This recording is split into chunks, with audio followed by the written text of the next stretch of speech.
year old walks in with like a 25-year-old to a jewelry shop, and he goes in there and he says, listen, I want to buy her a ring, an engagement ring. And the jeweler comes back and he's like, okay. And he shows her like a 1 carat. He goes, no, I want something special for my girl here. Comes back with like a 3 carat. He's like, that's not big enough. And she's just like, oh my God. Comes back with like a 11 carat diamond. And she tries it on. He says that's the one. How much is it? Tells him how much it is. And it's 45,000 or 80,000, whatever it is. I don't know how much diamonds cost, but it's 80,000. He says, listen, you need to get her size. Okay, we'll size it. We'll this. He says, listen, I'm going to write you a check right now. We're going to come back on Monday and get the ring once you've got it sized, and the check goes through. I know it's Saturday, so, and or Friday, whatever. It's Monday a holiday. Yeah. That helps too sometimes. And he gives him the check, and he leaves with the girl. She's thrilled. And then on Monday, the jeweler calls the old man and says, hey. Listen, man, your check bounced like nothing's ever bounced before. He's like, there's no money in that account. He goes, yeah, I know, but let me tell you about this weekend I just had. Have you ever gone onto an account and it's like negative 9999999 across the board, right? Mm-hmm. And then if you call the bank, say, hey, what's going on? They go, you need to come in. Now, if it's a scam, the scammers don't come in. I always went in because when it would happen, it's like, this is a homeless person that I built his credit. He lives under a bridge in Las Vegas or in South Carolina, and I'm living in, Florida or Georgia. Like he didn't call. Right. And I know they're calling me to come in because that will guarantee we know it's a scam why he wouldn't come in. Mm-hmm. So I go in, I got a real ID, and I'd walk in, I go, what's going on? They go, okay, well, you removed $10,000 the other day in a cashier's check. There was an issue. And then there was another debit for 10,000. I'm like, whoa, I removed 10,000 once. The woman was like, so we just wanted to make sure.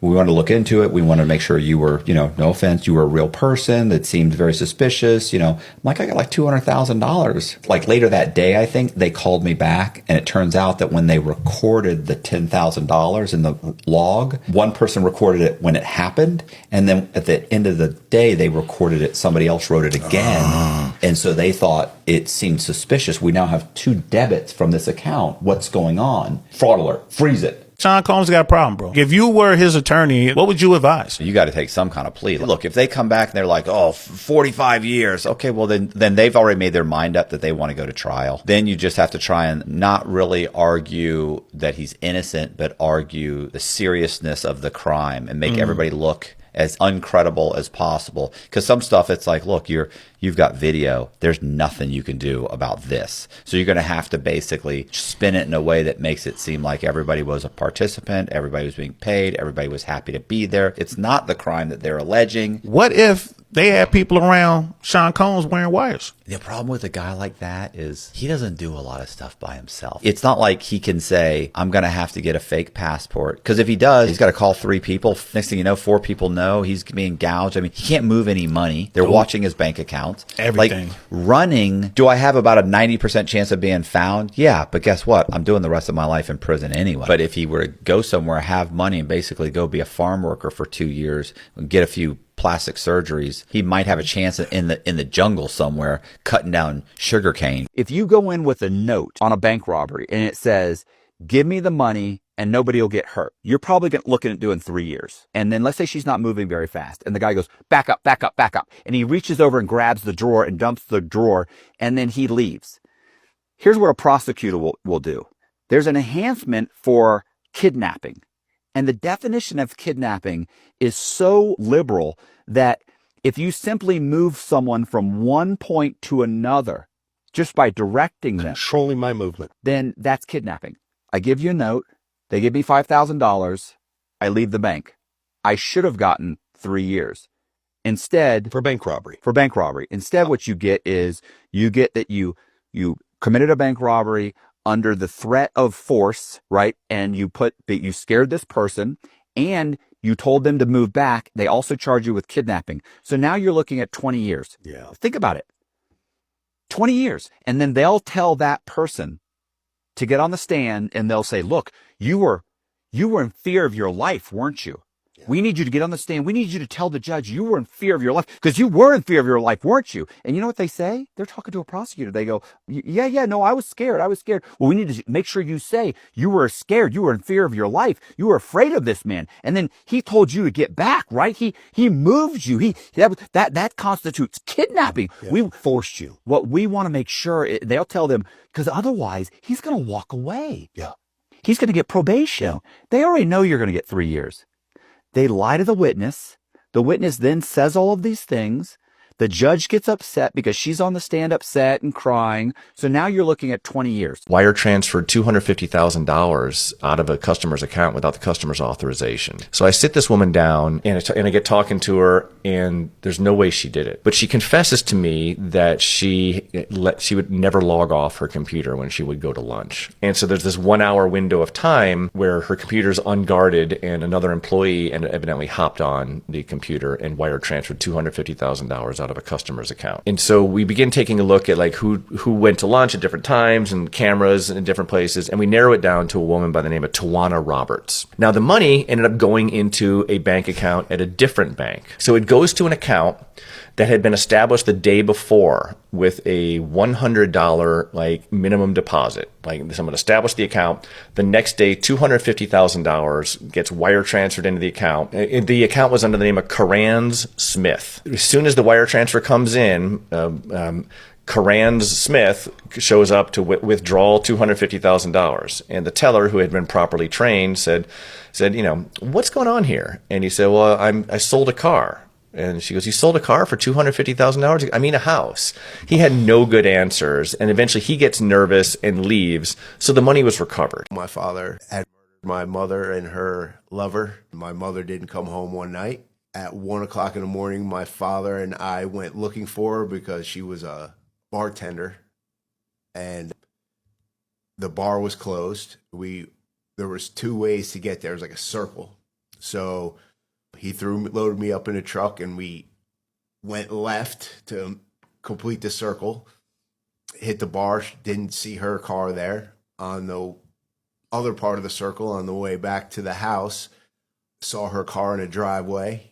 We parked down the road, walked up, looked into the window of the living room, and she was having sex with a guy in the living room. My father was carrying me.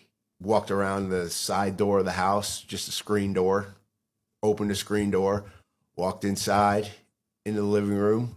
My mother looked up and said, "Oh shit." And my father said, "Oh shit is right." And he put me down, and my mother jumped up and ran into the kitchen. And my father turned towards her, and she had come with before that, the guy jumped up saying, what are you doing in my house? And my father hit him, and he went down. And then he turned his attention to my mother, who came out of the kitchen with a knife.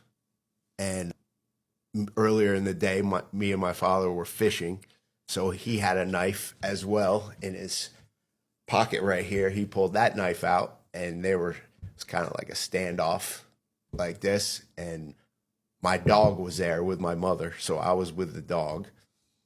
The guy got up off the floor and lunged at my father, and he turned around, had the knife, stabbed him. Then the guy ran out of the house. My father chased him down. I didn't see what happened out there, but the guy ended up dead with 57 stab wounds, I believe. And my mother ran out there. I heard them screaming. And then my mother came running back into the house, covered in blood. And I don't really have any memory of exactly what happened. I just kind of remember standing over my mother, and she wouldn't wake up. And then my dad come running. I don't know. He went somewhere else in the house, and then he came running out and grabbed me. We ran out of the house, ran down the street, got into his truck, went to my grandma's house, and then I remember like them trying to put me to bed and me like fighting with them, but I was covered in blood, so they're trying to clean me up and put me in bed and whatnot. And then that's pretty much all I remember. So because I would watch people get busted, and I would sit there, swallow these 3 balloons, and walk back to visit, and I wouldn't throw them up. That's the other thing is you don't go straight back to your cell to go throw up. Because what people would get busted, they'd come back to visit, walk straight back to their cell, go throw up these balloons, pull them out, and then get high. And then the COs would walk in their cell and be like, well, now you're screwed. Because now you've got the drugs on you. You've been using the drugs. So my thing was I poop them out next day. Get back to the unit and hang out. Go sit at the poker table and play poker. You have to act as casually as possible. This later came to bite me in the butt because an 8-ball. Your parents must be so proud. So later on, down the road, and not even later on. At this point, I'm 20, coming up to my 21st birthday. I'd smuggled in I'd done it a couple times. And I told my buddy, I was like, I want to get really high for my 18th or my 21st birthday. And he's like, all right, dude, screw it, do it. So I was like, I'm going to bring in 2 8-balls. One goes to the homies, one goes to me.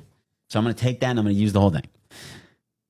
I brought it in to visiting that night. The next day, I woke up at like 6 a.m., just ready to go.